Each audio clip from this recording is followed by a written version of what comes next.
ngungkap data korupsi kok malah ditetapkan sebagai tersangka. Triyanto ex pegawai Basnas Jabar jadi tersangka usai bongkar korupsi. Rieke Diah, negara harusnya melindungi. Anggota Komisi 9 DPR RI, Rieke Diah Pitaloka menyoroti kasus mantan pegawai Badan Amil Zakat Nasional atau Basnas Provinsi Jawa Barat bernama Triyanto. Triyanto malah ditetapkan menjadi tersangka oleh Polda Jawa Barat setelah membongkar adanya dugaan korupsi di tubuh lembaga tersebut. Ia ditetapkan sebagai tersangka dengan tuduhan tindak pidana illegal access dan membocorkan dokumen rahasia yang diatur dalam Pasal 48J Pasal 32 Ayat 1 dan 2 Undang-Undang Informasi dan Transaksi Elektronik. Laporan tersebut dilayangkan Wakil Ketua 3 Basnas Jabar, Ahmad Ridwan pada 7 Maret 2025.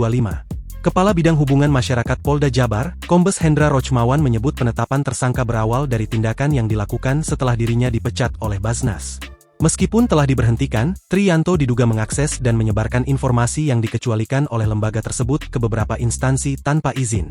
Dia melakukan share informasi ke berbagai lembaga, padahal ada beberapa informasi yang dikecualikan oleh Basnas sesuai dengan amanah undang-undang, ujar Hendra. Triyanto pun dilaporkan dan diproses secara hukum oleh aparat kepolisian. Lebih lanjut, Hendra menekankan bahwa pemecatan Triyanto menjadi dasar untuk melakukan penyidikan. Dia sudah dipecat tapi kok masih legal akses ini dan informasinya di-share ke berbagai pihak, ini yang tidak boleh, katanya. Meskipun telah ditetapkan sebagai tersangka, Triyanto tidak ditahan dan tetap memiliki hak untuk membela diri. Dia sebagai tersangka dikita tapi bisa membela diri, sekarang tidak ditahan, keputusan dihukum tidaknya nanti tetap di pengadilan, tuturnya. Sementara itu, penetapan tersangka terhadap Triyanto mendapat atensi dari Rieke Diah Pitaloka. Pemeran tokoh Oneng dalam sinetron Bajai Bajuri tersebut memasang 2 tagar khusus yakni Justice for Triyanto dan Save Dana Basnas pada cuitan di akun X-nya.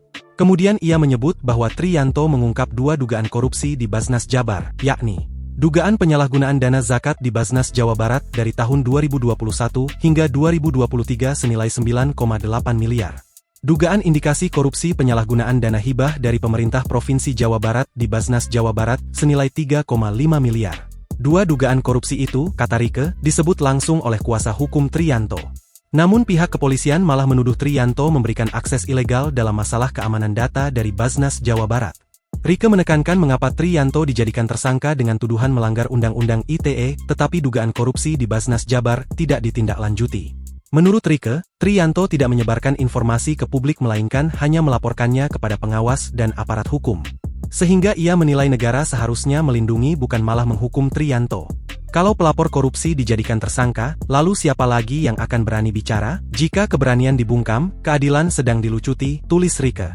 Rieke menegaskan penetapan tersangka terhadap Triyanto oleh Polda Jawa Barat harus diusut tanpa mengesampingkan dugaan korupsi di Basnas Jawa Barat yang dibongkarnya. Ngungkap data korupsi kok malah ditetapkan sebagai tersangka. Download Tribun X sekarang. Menghadirkan lokal menjadi Indonesia.